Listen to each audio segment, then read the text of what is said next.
The morning of May 11th, 1943, aboard a destroyer escort cutting through the grey waters of the North Atlantic, a young radio operator named James Sullivan sat before his transmitter. His hand hovered over the Morse key, trembling slightly despite his efforts to steady it. The brass contacts gleamed dully in the artificial light of the radio room, a space barely larger than a closet, packed with equipment that hummed and clicked with electronic life. He had a message to send. Enemy submarines were operating in the area, prowling beneath the surface like wolves circling a flock. His ship's commander needed to report a contact, a possible U-boat sighting that could mean the difference between a successful convoy crossing and a massacre of merchant vessels. The message was brief, perhaps 30 words carefully compressed according to the procedures he had drilled until they became automatic. At his current sending speed, which had been honed through hundreds of hours of practice until his hand moved across the key with mechanical precision, he could transmit it in approximately 20 seconds. 20 seconds. Less time than it took to brew a cup of coffee. Less time than it took to tie a pair of boots. 20 seconds that could kill him and every man aboard his ship.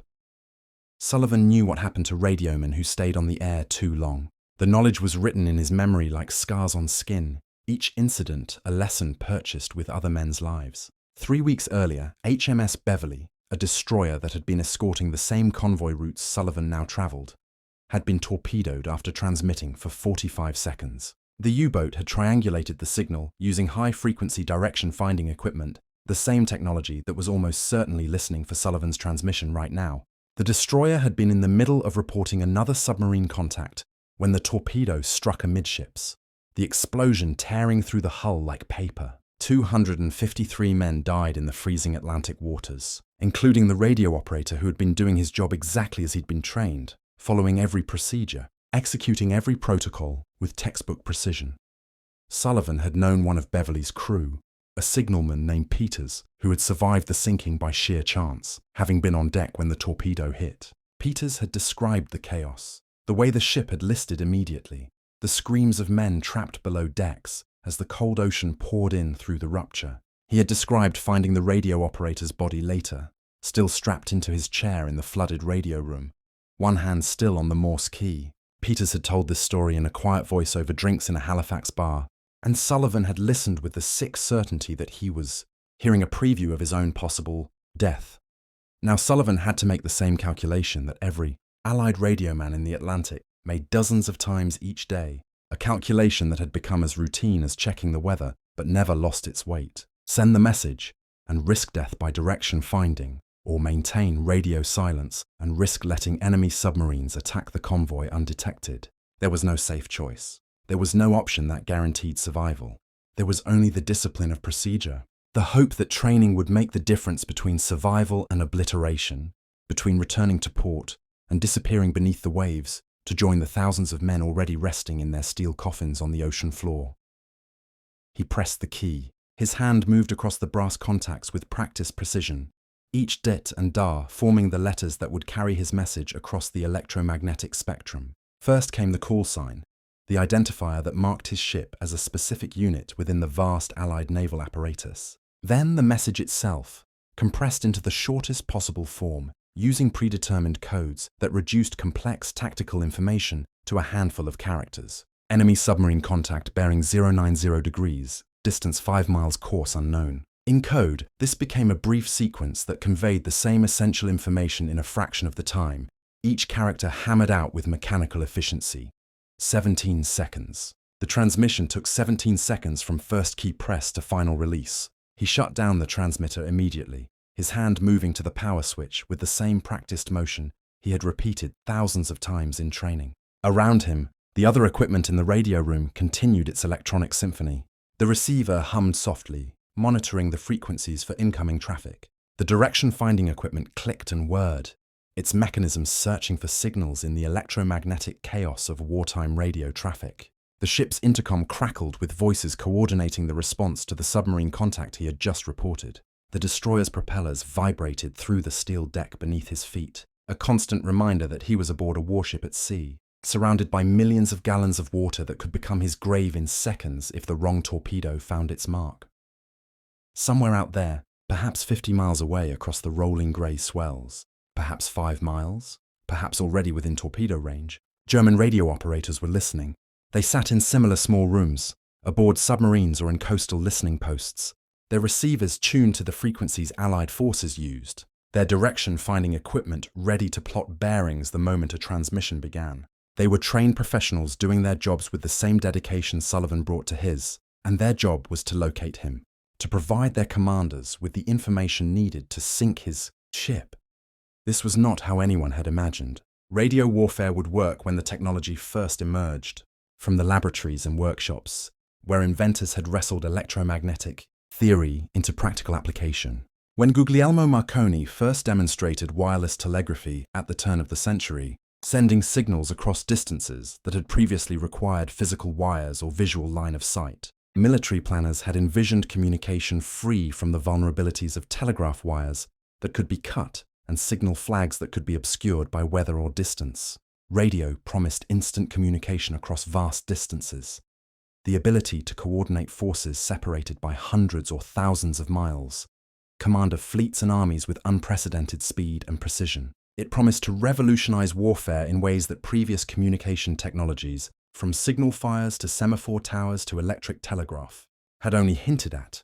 What they had not fully anticipated, what even the most forward-thinking theorists had failed to grasp until bitter experience taught the lesson in blood and steel, was that radio communication is fundamentally different from every other form of military signaling in human history. When you send a message by courier, only the courier and the recipient know what was said, assuming the courier is not intercepted. The information travels in a physical package that can be protected, hidden, or destroyed if capture seems imminent. When you signal with flags, only observers in visual range can see, and visual range is limited by weather, terrain, and the curvature of the Earth itself. When you use a telegraph wire, an enemy must physically tap into the wire to intercept the message, a task that requires access to the infrastructure and leaves evidence of the intrusion.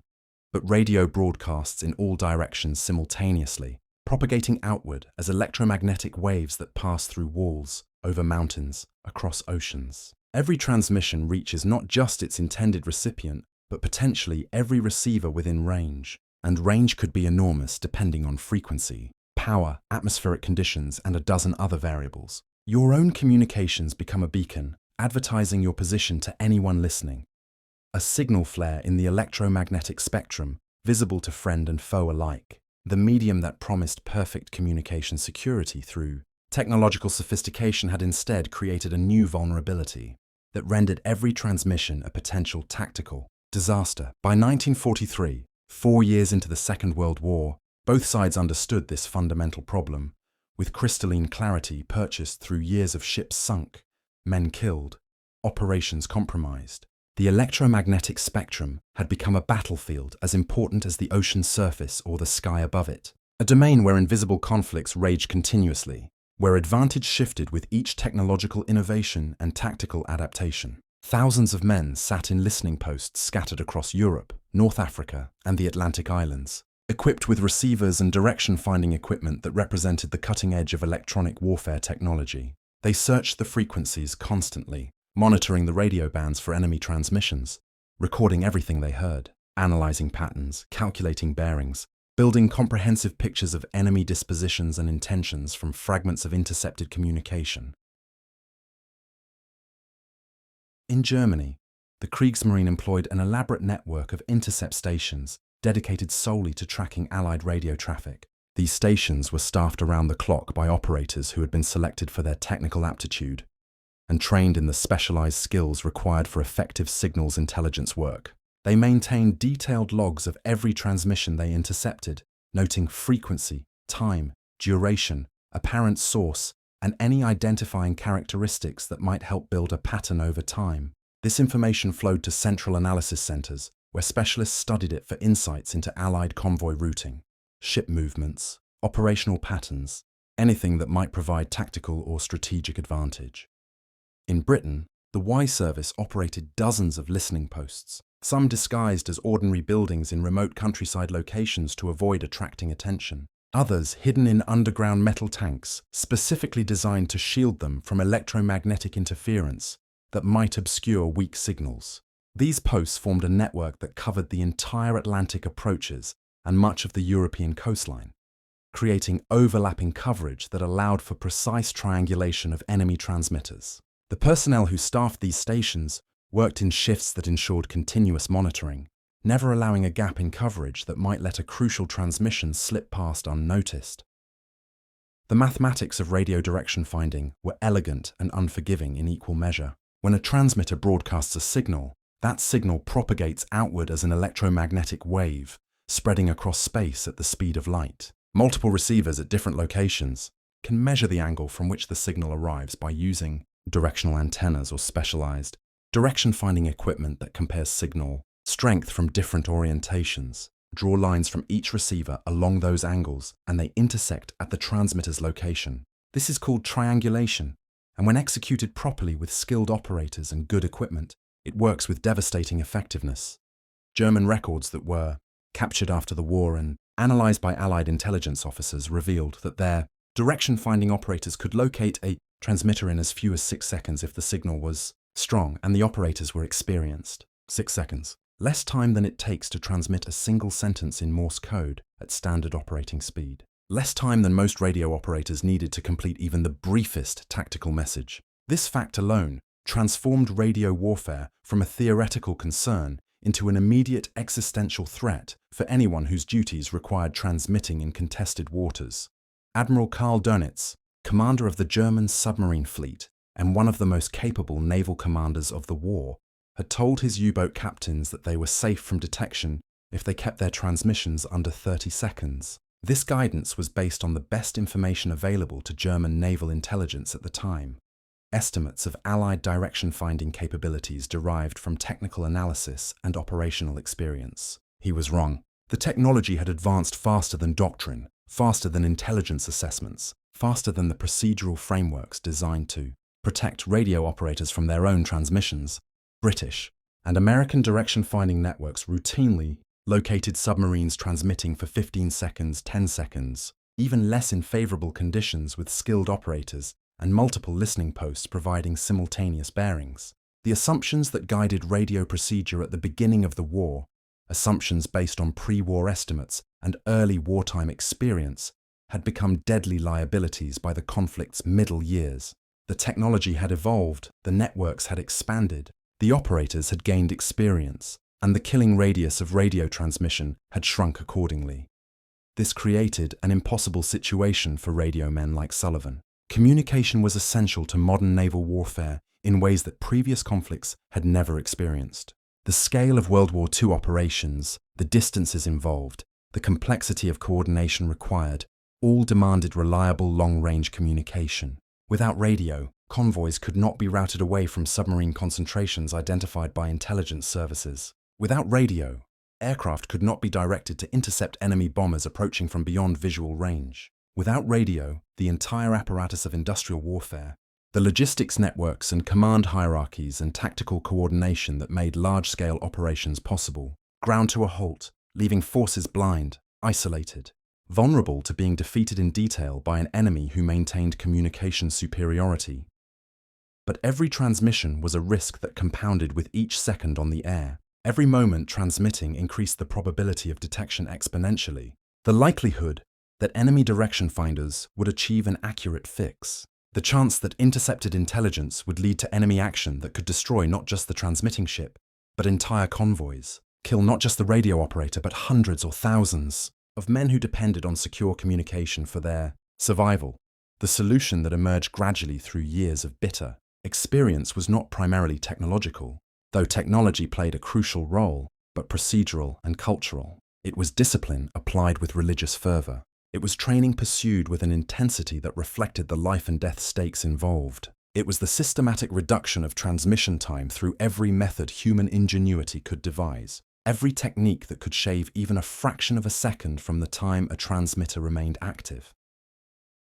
Radio operators learned to send messages in the most compressed form possible, using predetermined code groups that could convey complex information in a handful of characters. Instead of transmitting in plain language, have sighted enemy submarine bearing, 090 degrees, distance 5 miles, course unknown, speed estimated 8 knots. An operator sent a brief code group that meant exactly the same thing, but took 4 seconds to transmit instead of 20. These code groups were memorized until they became automatic, until the operator's hand could form them without conscious thought, translating tactical information directly into compressed electrical signals without the delay of composition or the risk of error that came from formulating messages in real time.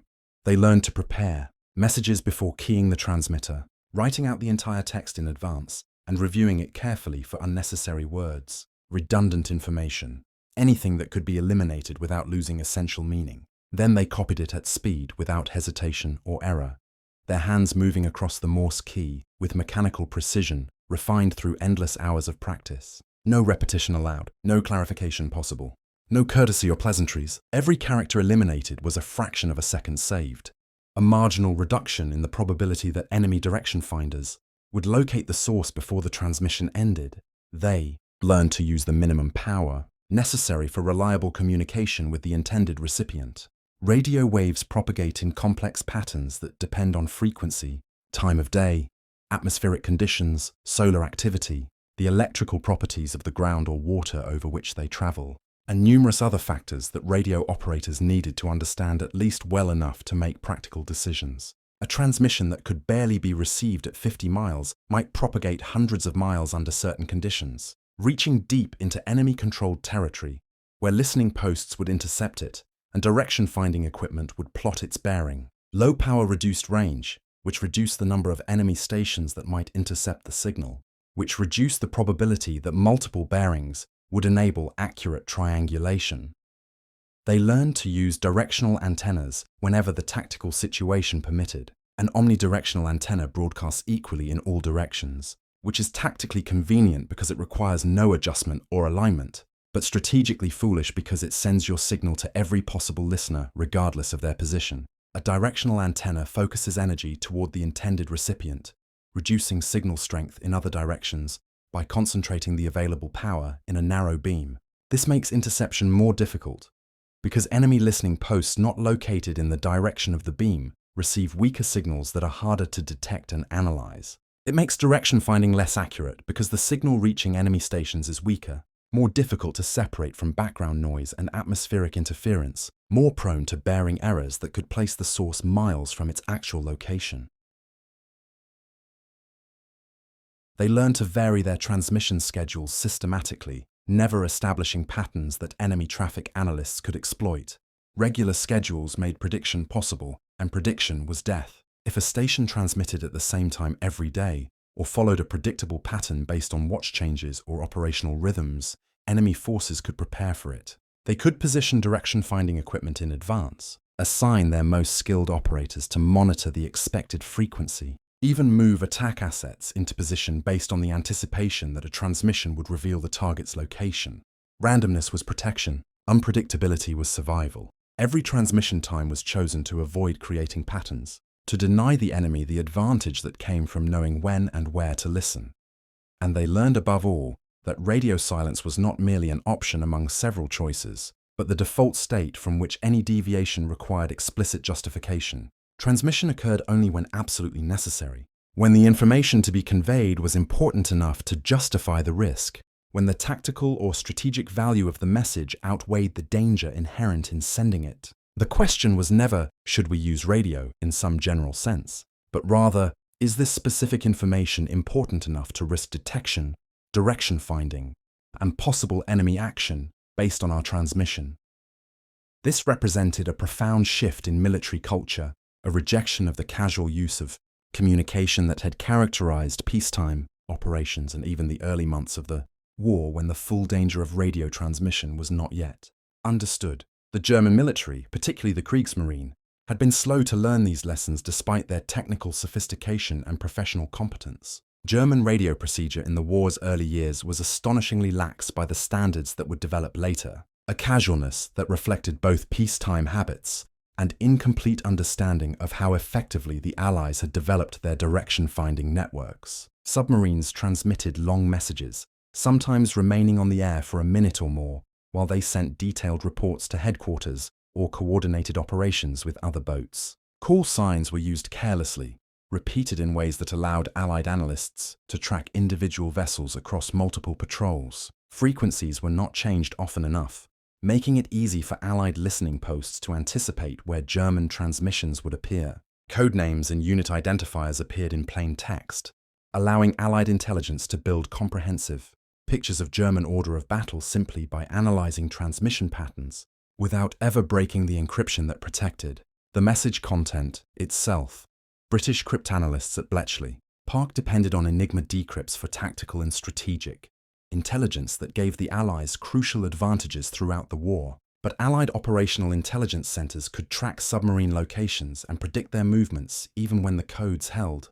Even when the Enigma cipher remained unbroken for periods that left cryptanalysts frustrated and commanders blind to encrypted content. They could do this simply by analyzing when transmissions occurred, where they originated based on direction-finding bearings, and how different stations interacted with each other in patterns that revealed organizational relationships and operational intentions.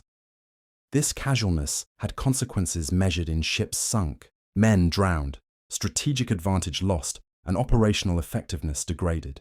By mid-war, as the Battle of the Atlantic turned increasingly against Germany, as submarine losses mounted and successful attacks declined, German commanders began to understand that their radio procedures were killing their own men as surely as Allied depth charges and aircraft.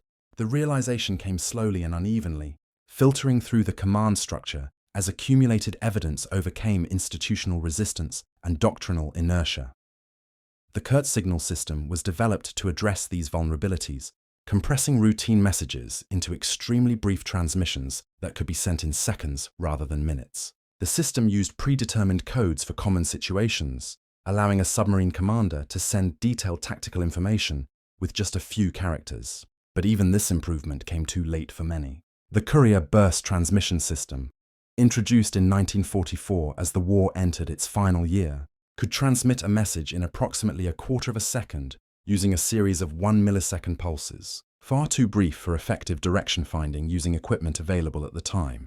But these technical solutions came late, arriving only after years of operational losses had already inflicted irreversible damage to German naval effectiveness, and they came after thousands of sailors had already died because someone somewhere in the chain of command had not understood that every second on the air was a risk that accumulated into certainty over enough repetitions. For Sullivan and men like him, the education in radio warfare was more immediate and more personal than any classroom instruction could provide.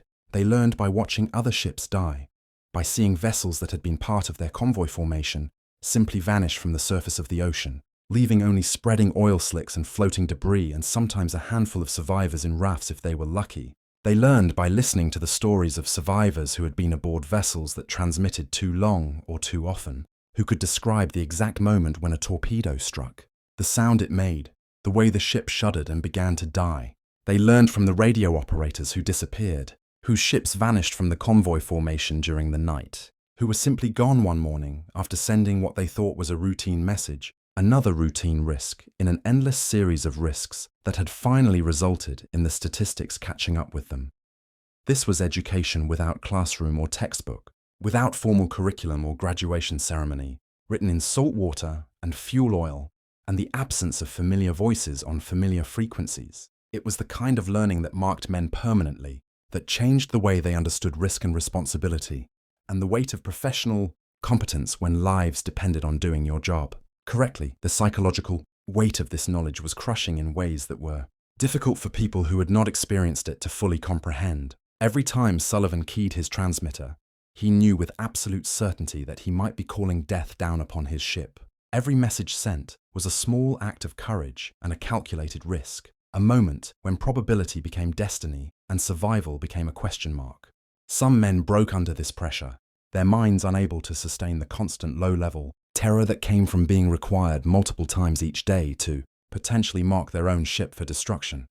The medical logs from destroyer escorts and corvettes in the North Atlantic, archived documents that recorded the health and welfare of thousands of men under the harsh conditions of convoy duty, contain numerous entries describing radiomen who developed tremors that made it difficult for them to operate their equipment effectively, who could no longer sleep more than a few hours at a time because nightmares of sinking ships woke them gasping and sweating, who froze at their equipment when ordered to transmit, their hands paralyzed by fear of the consequences that might follow. This was not cowardice in any meaningful sense. This was the entirely rational response to being required multiple times each day to potentially trigger the death of everyone you served with. To know that your professional competence was measured in your ability to execute procedures that might result in catastrophe despite perfect execution. And yet they continued transmitting, day after day, watch after watch, because the alternative was worse than the risk. Silence meant isolation, and isolation meant vulnerability of a different but equally deadly kind. A ship that could not communicate could not call for help when attacked. It could not report enemy contacts that might threaten other vessels. It could not coordinate with escorts when submarines were detected. It could not receive intelligence updates that might allow it to avoid danger. The radiomen's burden was that they held their ship's survival in their hands twice over. Once when they transmitted, risking detection and direction finding and enemy action, and once when they maintained silence, risking everything that communication might have prevented. There was no easy choice between these alternatives. No decision tree that led reliably to survival. There was only the discipline of procedure applied with religious devotion, the compression of messages to their absolute minimum, the constant awareness that the enemy was listening, always listening, waiting for the mistake that would provide a bearing, a location, a target. The training that Sullivan and thousands of other Allied radiomen received was unlike anything the military had taught before the war, unlike anything that peacetime procedures or pre-war doctrine had prepared them for.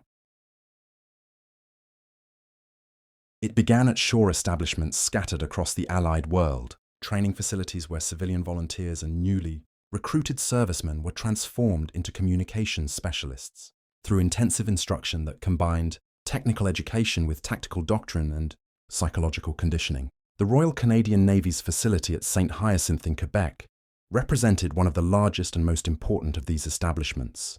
Nearly 3,200 officers, ratings, and Women's Royal Naval Service personnel worked there to process the flood of volunteers and draftees who needed to be trained quickly to meet the insatiable demand for qualified radio operators. The scale of this undertaking revealed how completely radio had transformed modern warfare in just a few decades. In the years before the war, training a naval telegraphist took approximately 12 months, a leisurely pace that reflected peacetime standards, and the assumption that there was adequate time to ensure thorough mastery of all required skills. By 1942, with convoy losses mounting and the Battle of the Atlantic reaching crisis proportions, the demand for trained radio operators was so urgent that the training had been compressed to 16 weeks. A brutal pace that left instructors and students alike exhausted, but which was the minimum necessary to produce operators with adequate competence. But the curriculum itself had evolved in ways that earlier generations of radio operators would not have recognized. Traditional radio training focused almost entirely on technical proficiency, learning Morse code until you could send and receive at high speed without error, understanding radio propagation theory well enough to make intelligent decisions about frequencies and power levels, maintaining and repairing equipment when it failed under the harsh conditions of sea service. These skills remained essential. Every radioman needed to send and receive at a minimum of 20 words per minute, faster if possible, because speed meant shorter transmission times. They needed to understand why signals that propagated beautifully at night, bouncing off the ionosphere to reach hundreds or thousands of miles, disappeared during daylight hours when ionospheric conditions changed. They needed to replace vacuum tubes and repair connections when equipment failed at sea, often under combat conditions when there was no possibility of calling for technical support. But the new training added an entire dimension that had nothing to do with technology and everything to do with survival. Instructors taught compression as a formal discipline, a systematic approach to eliminating every unnecessary word from every message. Students practiced taking routine naval messages and stripping them down ruthlessly, removing redundant information, replacing long phrases with short codes, questioning every word's necessity. A message reporting a submarine contact might originally contain 50 words if written in plain language with normal English grammar and syntax. Through systematic compression, using predetermined code groups and ruthless editing that removed every non-essential element, it could be reduced to 15 words conveying the same essential tactical information. Then those 15 words were practiced until they could be transmitted in 8 seconds instead of 20, the operator's hand moving across the Morse key with mechanical efficiency that came from endless repetition. 8 seconds of vulnerability instead of 20. 8 seconds for enemy direction finders to locate the source instead of 20. 8 seconds during which German listening posts could plot bearings and U-boats could move to attack instead of 20. The mathematics of survival were that simple and that brutal, and every radio man needed to internalize them until the calculations became automatic. They taught radio procedure that prioritized security over clarity, a reversal of peacetime communications practice that took some students considerable time to accept. In peacetime radio operation, if a message was unclear, if static had obscured part of the transmission, or the operator had not copied certain characters correctly, the recipient would request clarification. The sender would repeat the unclear portion, perhaps more slowly, perhaps using phonetic alphabet substitutes to ensure accurate reception. This was professional, courteous, effective communication that ensured message accuracy. In wartime, it was suicide. Every repetition doubled the time on the air, doubled the exposure to enemy direction finding, doubled the chance that this particular transmission would be the one that got you killed. So radiomen learned to send once, clearly and correctly, then shut down immediately regardless of whether acknowledgement was received. If the recipient missed part of the message, that was unfortunate, but attempting to clarify would risk the entire ship. It was better to have partial information than to have no ship at all. Better to accept occasional communication failures than to establish procedures that guaranteed eventual detection and destruction. They taught recognition of direction-finding attempts, training operators to identify the subtle indicators that suggested enemy stations were actively trying to locate their transmitter. When direction-finding operations were underway, there were sometimes telltale signs, unusually persistent requests for signal checks that seemed designed to elicit responses, suspicious patterns in message acknowledgements that didn't match normal traffic flow, signals that seemed designed purely to keep you transmitting rather than to convey meaningful information. Experienced operators developed an intuition for when they were being tracked, when the enemy was using their own transmissions against them, when the electromagnetic environment felt wrong in ways that were difficult to articulate but impossible to ignore. This intuition was extraordinarily difficult to teach formally, impossible to reduce to a checklist or procedure that could be memorized and applied mechanically, but it was essential to develop because a radioman who could sense when he was being hunted, who could feel the attention of enemy direction-finding stations focusing on his signal, had a marginally better chance of survival than one who transmitted blindly, trusting in procedure alone without the additional layer of awareness that sometimes made the difference, and they taught the mental discipline required to function effectively under constant psychological pressure, the techniques for managing fear and stress that would otherwise paralyze or incapacitate operators at critical moments. Instructors who had survived the early years of the Battle of the Atlantic, men who had transmitted under fire and lived to describe the experience, spoke to classes about what it felt like to transmit, knowing that U-boats were hunting for your signal. They described the physical sensations of fear in clinical detail, the way hands would shake despite efforts to steady them, the way breath would come short and quick as adrenaline flooded the system, the way time seemed to stretch out so that 20 seconds felt like 20 minutes. They explained that these responses were normal, that every radioman felt them, that the fear was not weakness or cowardice, but appropriate recognition of genuine danger. Fear was the mind's warning system functioning correctly, alerting you to risk that was real and immediate. Then they taught techniques for managing that fear in ways that preserved operational effectiveness, focusing on the technical aspects of the transmission rather than its consequences, treating each message as a problem to be solved rather than a moment of existential crisis, building confidence through repetition until the procedures became so automatic that they could be executed even under severe stress. The curriculum also included traffic analysis training, teaching operators how the enemy used their transmissions even when encryption held and message content remained secret. A message might be perfectly enciphered using one-time pads or machine ciphers, impossible to read without the correct keys, but its existence still revealed information that could be exploited by sufficiently skilled analysts. The time a message was sent indicated when the ship or unit was awake and active, which could reveal watch schedules and operational rhythms. The frequency used suggested what type of unit was transmitting, because different forces used different frequency ranges. The length of the message, even encrypted, gave hints about its importance and content because routine reports tended to be brief while operational orders and intelligence updates were longer. The pattern of transmissions over days and weeks could reveal convoy schedules, patrol routes, operational patterns that never appeared in any single message but emerged from statistical analysis of communication behavior. Students learned to think like the enemy, to understand how every aspect of radio procedure could be exploited by a sufficiently clever adversary, to internalize the principle that security required constant vigilance about not just what you said, but when you said it, how often, to whom, and in what patterns that might be detectable and exploitable. This education produced a generation of radio men who understood communication in fundamentally different terms than their predecessors. They were not merely technical operators who sent and received messages, human components in a communication system.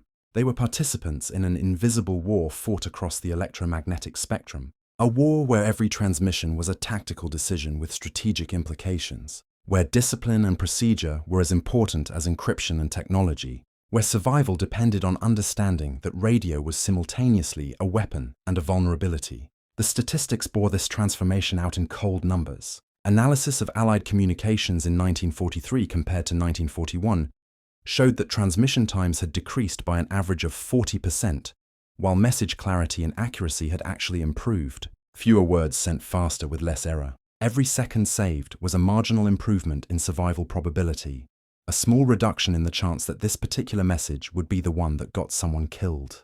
But no amount of training could eliminate the fundamental danger that was inherent in radio communication itself. On the morning of December 7, 1943, the destroyer HMS Hurricane was operating with a convoy in the North Atlantic, one of dozens of vessels shepherding merchant ships across the U-boat-infested waters between North America and Britain. At 0815 hours, as the convoy wallowed through heavy seas under overcast skies that limited visibility and made submarine detection more difficult, the ship's radio operator transmitted a contact report. Enemy submarine sighted bearing 170 degrees, distance 4 miles. The message had been compressed according to standard procedure, using code groups that reduced word count to the absolute minimum while preserving essential tactical information. The transmission took 11 seconds to send, a brief, efficient signal that followed every guideline, incorporated every technique taught in training, represented the state-of-the-art in wartime radio procedure. The operator shut down immediately after the final character, his hand moving to the power switch with practiced speed, then sat waiting for acknowledgement, his heart pounding but his hands steady from training and experience. 3 German direction-finding stations intercepted the signal. One was located at Brest on the French coast, a major listening post that monitored Atlantic communications continuously. Another was at Bergen in occupied Norway, part of the network that covered the North Atlantic approaches. The third was aboard U-238, which had been submerged 12 miles from Hurricane's position, listening on its raised radio antenna for any transmissions that might reveal targets or threats. The shore stations calculated rough bearings but could not achieve precision at that range across hundreds of miles of ocean. But U-238 had been close enough that its direction-finding equipment, though less sophisticated than shore installations, provided an accurate fix. The submarine's commander, Captain Lieutenant Horst Hepp, noted the bearing carefully in his log, calculating Hurricane's position with reasonable confidence. 11 seconds had been enough. At that range, with that signal strength, even 11 seconds was more than adequate for his direction-finding equipment to derive a bearing accurate within a few degrees. At 14:20 hours, after U-238 had maneuvered into attack position using the bearing derived from Hurricane's transmission, the submarine fired a spread of 3 torpedoes. The weapons ran true at a depth calculated to strike beneath the destroyer's anti-torpedo bulges. 1 torpedo struck Hurricane amidships, the explosion tearing through the hull and flooding the engine rooms. The destroyer began taking on water immediately, listing heavily to port as thousands of tons of seawater poured into the rupture. The radio operator attempted to send a distress signal, his training taking over automatically even as the ship shuddered and tilted beneath him. But the torpedo hit had severed power to the radio room. He tried switching to emergency batteries, his hands moving across unfamiliar switches in the darkness as the ship's lighting failed. The batteries responded for perhaps 5 seconds, long enough to send a partial distress signal before failing completely. The backup power system had been damaged by the torpedo blast, or had simply failed under the stress of the sinking. Hurricane sank in 18 minutes, the cold Atlantic closing over her deck as men struggled to launch boats and rafts in heavy seas. Of her crew of 168 men, 73 survived, pulled from the freezing water by other escorts that had responded to the partial distress signal. The radio operator was not among the survivors. He was found still at his post when divers examined the wreck years later, his body preserved by the cold water, one hand still resting on the emergency power switch he had been trying to activate when the ship went down. Word of Hurricane's loss spread through the radio community quickly through the informal networks that connected operators across the fleet. Surviving crew members were debriefed according to standard procedure, their accounts recorded and analysed for lessons that might prevent future losses. The timing was analysed carefully by intelligence officers who understood radio warfare. Signal logs were examined to determine exactly how long the transmission had lasted. The conclusion was inescapable and deeply disturbing to everyone who understood its implications. The transmission, though executed perfectly according to procedure, had provided enough information for enemy forces to locate and destroy the ship. 11 seconds had been sufficient. By the standards of 1943, 11 seconds was an acceptably brief transmission. It had followed every guideline, incorporated every technique taught in training facilities across the Allied world, represented everything that doctrine and experience suggested was necessary for survival, and it had been enough to kill a ship and 95 men. This was the collision with reality that radiomen across the Atlantic Fleet experienced not once, but continuously throughout the war. You could do everything right and still die. You could compress your messages to the absolute minimum possible length. You could use the lowest power necessary for communication with your intended recipient. You could vary your frequencies according to predetermined schedules and your transmission times to avoid establishing